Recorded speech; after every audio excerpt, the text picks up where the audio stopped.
Whenever you communicate, there are three elements to your communication. There's the verbal element, there's a visual element, and a vocal element.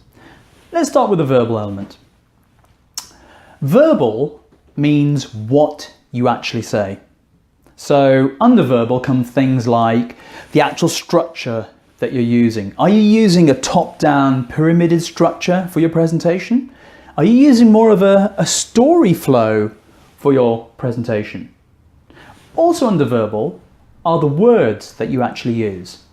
Now some people may say, well, it doesn't matter what you say, how you say it is far more important. There's a little bit of truth to this, but I think clients are very concerned with what we actually say. And if you think about it, well, consider the great phrases in history. Take Neil Armstrong landing on the moon. This is one small step for a man, one giant leap for mankind. Words are important. The second element, visual. Visual, your body language. There are 5 behaviours under the visual element. Let me just go through all of them. The first one is eye contact. It's really important that you look at people as you're delivering your presentation. You want to look at everyone. Now this can be challenging, of course, especially if you have a very large audience. Let's say you're at a recruiting event and there are 300 or 400 people that you're talking to. Well, yes, it's going to be difficult giving everyone in that room eye contact. But generally, we speak to slightly smaller audiences. An audience of 10, 15, 20, you can give everyone good eye contact. How long should you look at people for? Well, there's no correct length of time. Sometimes it's quite short, sometimes it's quite long. But generally, we want to look at someone for long enough to give them the impression that we're talking to them, that they are being talked to, they're being included into the presentation. Sometimes that requires a few seconds, 2, 3, 4 seconds. Sometimes it's half a second, 1 second. You just get the feeling that you've connected with that person and you go naturally onto another person. Try to make your eye contact as random as possible. So by random, try to avoid being too serial, sequential with your eye contact. So you start looking at someone from this person, go randomly onto the next person. From this person, randomly onto another person, rather than sequentially across the audience. There's a very nice technique that you can use as you're practicing eye contact, and that is to deliver a whole sentence or a whole phrase to each person. So I'm looking at a person, I finish my phrase or my sentence to that person. Once I've finished, I go on to the next person. Once I've finished, I go on to the next person. So whenever there's a pause in your voice, that is when you transition your eye contact on to another person. Give that a go.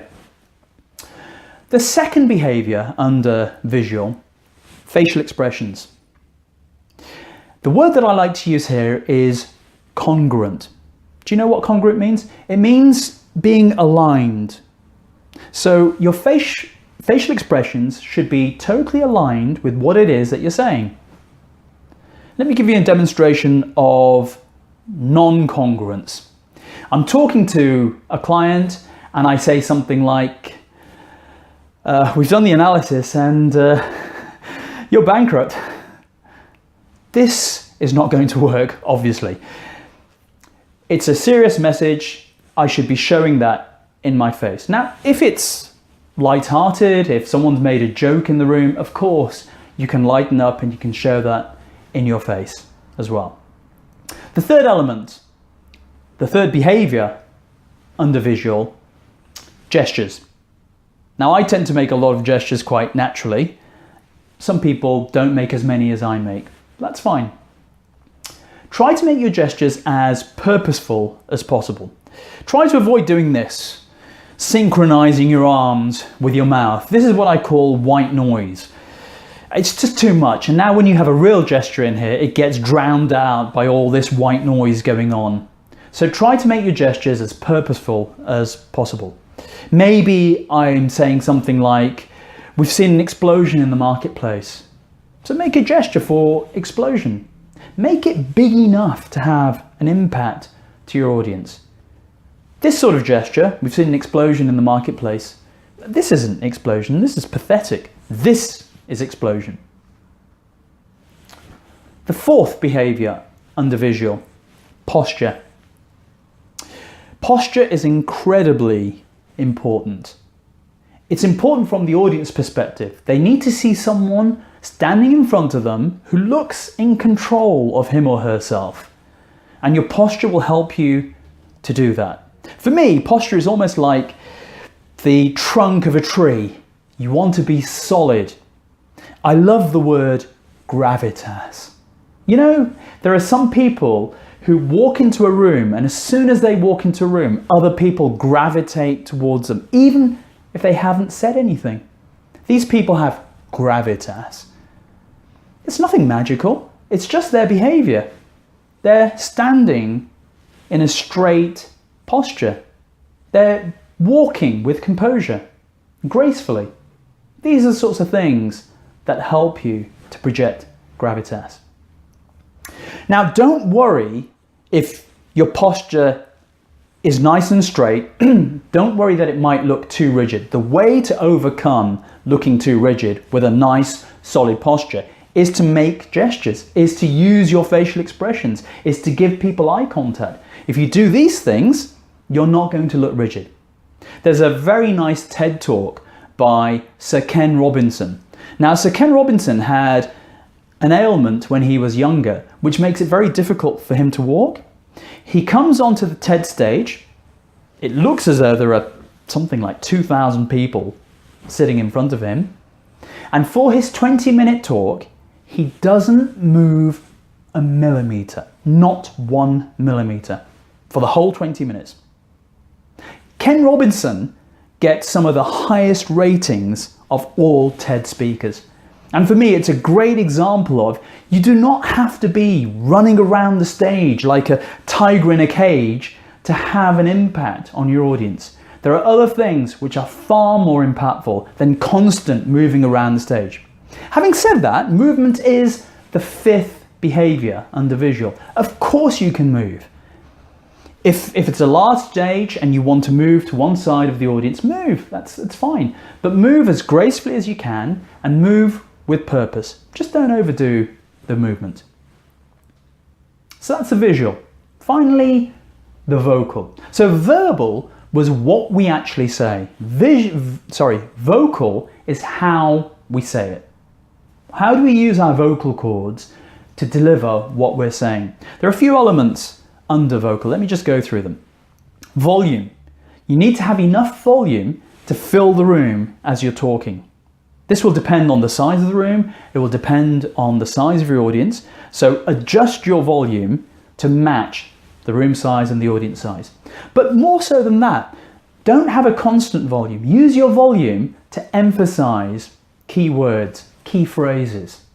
Another thing you can do to emphasize words and phrases is to vary your intonation. One of the worst things a presenter can do as he or she is presenting is to present on a flat monotone. You may have come across speakers who do this.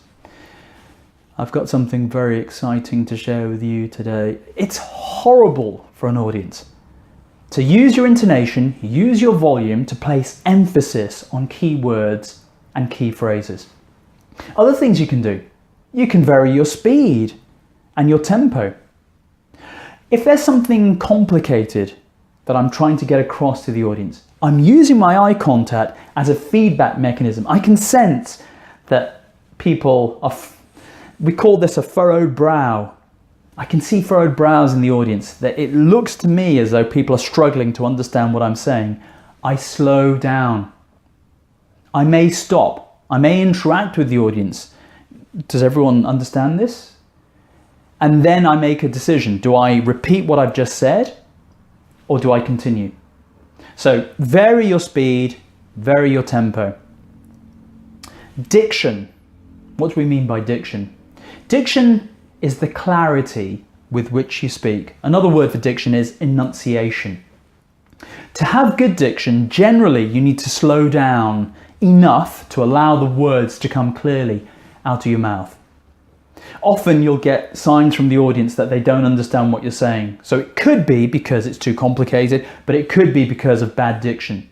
Some people speak too quickly. And if you start speaking too quickly, you're likely to start mumbling and people won't understand what you're saying.